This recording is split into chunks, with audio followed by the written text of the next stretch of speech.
There are few things that test your self-respect more than being rejected by someone you wanted to be chosen by. It may be a message they never answered, a conversation that suddenly went cold, a room where you felt invisible, or a person who once made you feel important, and then slowly treated you like you were easy to replace. And what makes rejection so painful is not only that someone said no, it is that something inside you starts asking, what does this say about me? That is the dangerous moment.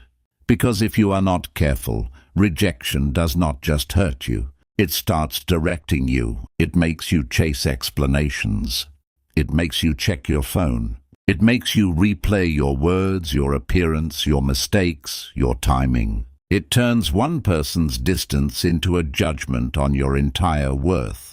And without noticing it, you begin giving more power to the person who pulled away than you give to your own character. This is where reverse psychology becomes more than a social trick. It is not about manipulation. It is not about pretending you do not care so someone comes back.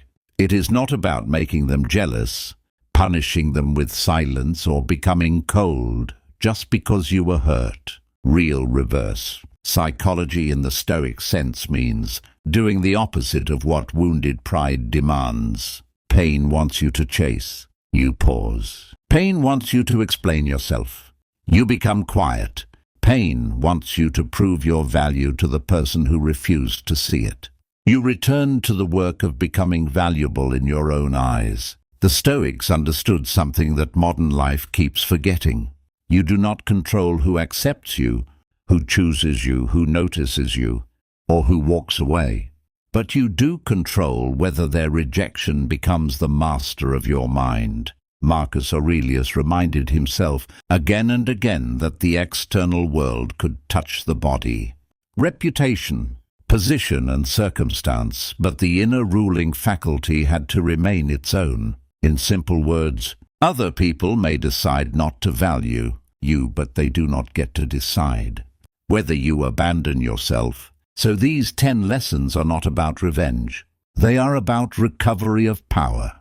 They are about learning how to meet rejection without collapsing, without begging, without performing, and without turning your pain into a spectacle. Because the moment you stop trying to be chosen by someone who has already stepped away, you create space for something stronger to return.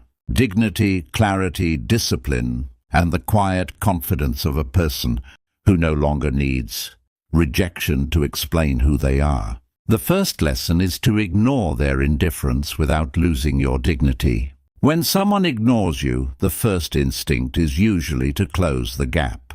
You want to send one more message, ask one more question, explain one more time, make one more attempt to prove that you are worth answering. And at first it can feel reasonable. You tell yourself you only want clarity. You only want honesty. You only want to understand what changed.